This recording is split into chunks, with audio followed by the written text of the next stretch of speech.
This episode is brought to you by Anchor.fm. If you haven't heard of Anchor, you should definitely check them out. It's a super easy tool that anyone can use to create and distribute their podcast.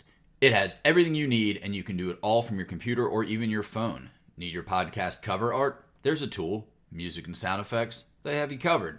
Want to record on the fly? It's easy with the app. Now you may be saying to yourself, I already have a podcast. No worries, just create your account, upload, and publish to Spotify, Apple Podcasts, and many more. Looking for some walking around money? Anchor connects you with advertisers who match your brand. It's a one-stop shop for all of your podcasting needs. Download the free Anchor app or go to Anchor.fm to get started. Hi, and welcome to BizQuik. I'm Corey. And I'm Julie. And on the show today, we have Chris Arzberger. He is the owner of IB Logistics out of Dayton, Ohio. Welcome, Chris. That's right. You're listening to BizQuik. This is where Julie and Corey provide quick and useful information to small business owners. BizQuik is the podcast where small business owners get to showcase their businesses and receive expert advice and guidance in areas many entrepreneurs struggle with. And you, the listener, get solutions, tips, and tricks on real-world topics that many small business owners face. Julie and Corey are the experts small businesses hire when they need solutions. And the BizQuik podcast is just one way they deliver those solutions. Let's start the show. Hey, how you guys doing? Thanks for having me on today. Chris, thanks for joining us. Tell our listeners about your company. My company is IB Logistics. We are a supply chain consulting company that also specializes in information technology, and our niche is in Department of Defense. So we work with the Air Force, Army, Marine Corps, Defense Logistics Agency, and really supporting the warfighters over in Afghanistan and in the theater of operations. We facilitate movement of their high priority parts so that they can fly their missions and operate on the ground, with their tanks and their weapons to carry out missions. One of the things that's been really, really key for my company in working with the Department of Defense is knowing that you have to be consistent over the long haul. So the contracting cycle to win sales in Department of Defense is well over a year, sometimes pushes out to 3 years. And during that time, you cannot be inconsistent. You have to be consistent with follow up with your customers, follow up with what your solutions are, evolving your solutions, and being out there engaging with the customers in decision making so that you can shape opportunities and not just let opportunities go out for a request for proposal. Because once it goes out for request for proposal, and if you haven't shaped it, you're pretty much on the outside looking in. That's great advice. And I mean, it's definitely, I would say somewhat unique to you. And, since you're working strictly with the DOD, the funny thing is, like, talking to most people, we would probably suggest that you diversify and working with just one customer probably isn't a good idea. But if the DoD goes out of business, we probably have bigger problems to worry about. Yeah. And it's funny, Corey, you mentioned that because we have branched out into commercial sector, but very small, it's still related to sort of DoD offshoot type business. So like we've worked with FedEx and DHL. They've hired us to do some work for them to help them better understand the DoD business and how they can win more DoD business. But really, when we started focusing our attention on commercial, because we didn't have those connections, I'm former military, I know lots of general officers, 1-star generals, 2-star generals that I can go in and talk to. I have a partner also who has the same background as me. So we have a lot of connections in the Department of Defense, and to build those same relationships outside just takes too much time, and you're just wasting your time versus, so we're sort of leveraging our expertise in a certain area. And we're a very small company. It's me and my partner, and we have 17 people that work for us, so we can't be really wasting our time doing business development that has a low win percentage. Sure. That makes sense. Yeah. How did you start this company, IB Logistics? What's your origin story? Yeah. So I was an Air Force officer for 15 years in logistics and supply chain. Did some duty actually in the first Gulf War, saw live fire and combat, and 8 months of no time off, and had a lot of experience at the operational level. The Air Force saw something in me, and they sent me to get my master's degree here at Wright-Patterson Air Force Base. And then I became a staff officer.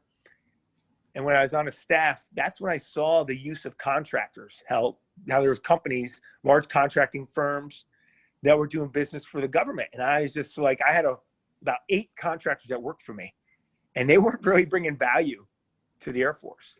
And that sort of really upset me that we were paying for in my opinion, non-value added.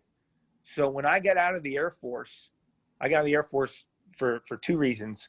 The first reason, I wanted to start a fitness company, which we could talk about in a little bit, but mainly I wanted to start a company that could bring value to the Air Force and bring a new way of thinking, and not just like I call a lot of the people that were helping me just basically chart people, just making charts, making PowerPoint charts, admin type stuff, taking ideas that I had and putting them on charts. And I wanted to bring true subject matter expertise to the Air Force. That's incredible. I think so many people don't realize that when they spot a void or when they see a problem, that there's an opportunity there to fix that, and by creating something, right? So yes. Kudos to you for jumping in and creating a business that solved a problem that probably a lot of people saw but just didn't address. Well, and I mean, from my experience, I came from had a military family. My brother's in the military, know plenty of people. There's a lot of bureaucracy and waste and all of that goes on. So, I mean, that bothered me so much as an Air Force officer. I call it fraudulent use of the tax dollar, and I wanted to start a company that could bring true value. And also, since they were working for me, I saw the price of the contract. I saw, the company was charging $200-300 an hour. And I'm like, that is just outrageous. No way in heck is this worth the value. So, I want to come in and start my company, and we're down like $100 an hour, really, really value. And the government just, when we compete, other companies are like, how can you do that work for that amount? I'm like, because I have no overhead, Yeah. we don't have a building. We everybody works either on base or from home. We just really minimize our overhead. And me and my partner have a lot of same type core values as far as not being greedy, and I think greed is one of the worst things going on right now in this world. Couldn't agree more. And what a really smart strategy to, keep that as a business owner, small business owner, keeping your overhead low so that you become really, really competitive and you're able to win more and more jobs because you're able to price things fairly based on what your actual cost is to do the work versus the greed factor and all this inflated overhead. So good for you. That's great. It's been very interesting when we've worked with other companies and subcontracting arrangements, and they've been the prime and we've been the sub, and we tell them our prices and they're just like, wow, they can't believe it. So a lot of times they tell us, hey, can you be the prime and we'll be the sub to you, because sometimes they don't have to take in all their overhead in some situations, which sometimes these companies get so big, I just don't understand their overhead and how they apply it, so we just keep it very simple in our company. And that makes a lot of sense, but have you had any issues with people thinking that they're getting a lesser service because of the yes, cost? So that has been a concern. And I just couldn't believe that has popped up in the last, I'd say 10 years that they're like, how you can't do the job with that price. You don't have good people, and I'm just like, no, seriously, so luckily it's our customers that come to bat. Our customers, our clients in the DoD are our biggest advocate. We don't have to do marketing. They get us business. I mean, it's so amazing that when we first got our first Air Force contract in 1999, that client went to the Marine Corps and said, you have to hire these guys. He actually went on a trip to headquarters Marine Corps in the Pentagon and took me with him. And we sat in a meeting and he says, you guys have to hire these guys because the services are very similar in their supply chains, and they try to leverage the same processes from service to service. So we had created some really great supply chain processes for the Air Force. And once they got mature enough, like I said, my government client, after about 2 years, he went to the Marine Corps and started the ball rolling. And sure enough, within a year or two, boom, we're hired by them. And then we started working for the Marine Corps. And the person at Marine Corps moved to a defense logistics agency, and he's like, all right, we need IB logistics over here. So boom, we're over there now. You know, it's just that ability to do really, really, really good work overcomes so many obstacles. Yeah. And being a tax-paying citizen, I appreciate that you haven't jacked up your prices now that they know how good your company is. And, you know, I think it's an important lesson in there, in that really good referrals, many referrals will help overcome I don't want to say your pricing strategy is questionable, right. Yep. but I like to think about a pricing strategy as sort of almost like Goldilocks and the Three Bears, right?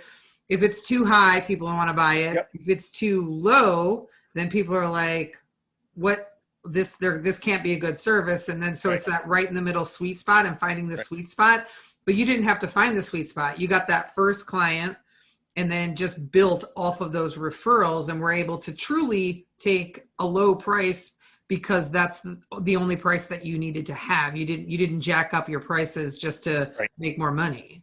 Right. And, you know, the Department of Defense has gone through all sorts of different environments based on how who the current administration is. So sometimes they come out and they say, okay, all the contracts are now going to be low cost, technically acceptable. So basically, when it's low cost, people are just bidding so low trying to win it. And we don't have to go there, because our niche is so specific. They can't go to anybody else. You know, we've gotten sole source awards just to us because no one else can do the business. No one else can do the work. Yeah. So we've also, besides, you know, having the pricing thing, the tools and applications we developed are very niche specific, and there's just no one else doing it. So we really carved ourselves a really good niche within the Department of Defense doing supply chain. We wanted to tell you about our side hustle collaboration starting on Monday, November 23rd. It costs only $47, and it's filled with all the information you need to either start a side hustle or grow the one you already have into a consistent revenue stream. Check it out on our website, sbpace.com.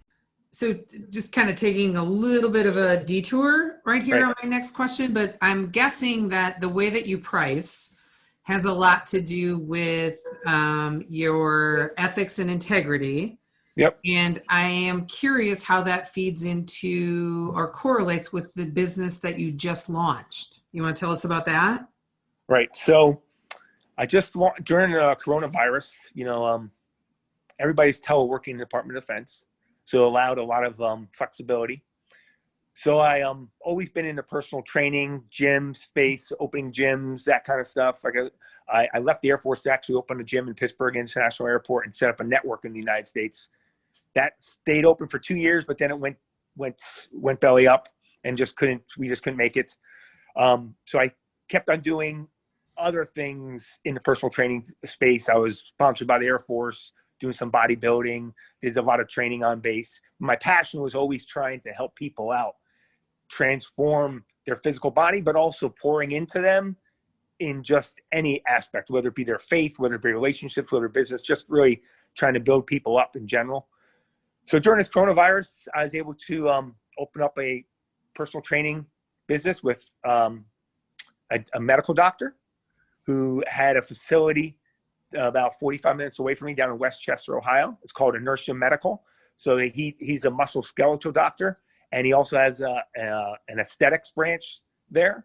So they have aesthetics and musculoskeletal type capabilities. And through that coronavirus, we were down there making masks because they have a lot of sewing machines, and we were just making masks. And they asked me, I was down there training, and they asked me, hey, what do you have? Do you have some time? I said, yeah, I do have some time. So we ended up making masks for fire departments, police departments. So over the 3 or 4 months, I got to know the doctor, got to know some other people down there. And I said, I think we should be doing something here. So we launched Inertia Medical, which is the overall company. But in there, we have a gym down there that's right there. So as the clients come in, they get serviced by the doctor, or they do some aesthetics, and then they see the personal training space, and then we can talk to them and try to bring them on to clients. And we're having our open house coming in November. But their core values are all in line with our the core values that I established for myself, as far as, you know, making sure we always trying to do the best for our customers. Don't nickel and dime our customers. Go over and above what's required. And just do those types of things, and offer them a price that is really bang for their buck. That's great. Yeah. So for a lot of people out there, you're an entrepreneur, you own your own business, but regardless if it's, you own your own business or you're a full-time employee working for somebody else, a lot of people out there want to start a side hustle essentially. Right. And that can be challenging when you've got a full-time business going. So do you have any advice for somebody who's looking to kind of go out on their own or just start like a second business? Well, I'd say, you have to find what your passion is, I think. And hopefully, sometimes people are not in the job, their primary job is their passion, isn't their passion. And maybe some people are lucky. Like I said, I have a passion for the military. I've always had that passion to do service. So I would say that if you're looking for a side hustle, make sure it's aligned with a passion of yours. Hopefully people have several passions, like I have 2 or 3 passions. So that my side hustle, the gym business, personal training space, that kind of stuff is always aligned with my passion. So it makes it easy to put in massive amounts of hours, during the day, because it's just easy. It's not hard. It's not like a drag. I get excited when I go help people out, Starting during the pandemic is going to be, obviously there's going to be challenges around that, but like you said, it allowed you some more time. Did you consider personal training? You have to be personal, you have to be near people. Well, was that something that you considered, and like in terms of maybe setting up the business and launching after the pandemic's over, or you just wanted to jump right in? So it was just confirming over. I'm very faith-based, so to see that at first for my primary company, there was rumor that we might go back on Wright-Patterson Air Force Base in August, but now it's come out and said they don't expect us ever to come back. So all of my guys, everybody, we're just teleworking. We have conference calls, we have Zoom calls, and maybe we'll go back maybe once a week for a meeting. But with that information given to me by God, saying, listen, you're never going back, that's to me a sign that you need to take the plunge, because now you have ultimate flexibility. I work, before I go at Wright Pat, you're sort of locked into those banker hours. And for me, the way I manage it, I only had to do 4 hours direct with the customer every single day, because I just wanted to be there for that customer interface. If anything happened, I could make a decision. So I was only working there 4 hours a day. But now, I wake up at 5, I knock out a couple hours, maybe at nighttime I work. So I have the whole afternoon to work that personal training space.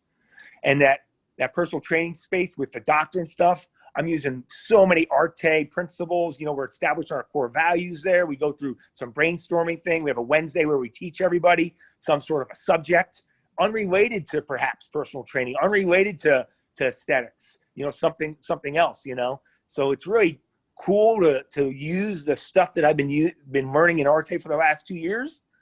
But actually a little over a year. I say 2 years. I just joined for my second year, but to use that into that space. And I use those in my primary business, but not to the extent what I'm going to be using it here.